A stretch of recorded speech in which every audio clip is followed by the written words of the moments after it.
So my first connection with Valor Physical Therapy was we had helped their hospital in Oklahoma City with just some water damages and emergency restoration services.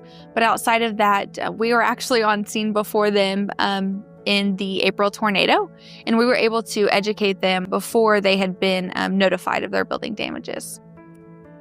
From the time that we noticed the damages and assessed the damage to the time that we got started on mitigation, it was definitely same day for sure. But the process of getting approvals and figuring out what coverages are and speaking with insurance services, all those wheels had to be turning before we could get started on mitigation. But starting to make sure that the property was secure was our first step in the mitigation process. So being a turnkey service here at BMS provides a seamless transition from mitigation to reconstruction. It allows you to have one point of contact, and it allows for a lot less hiccups in the project and get back to pre-loss conditions quicker.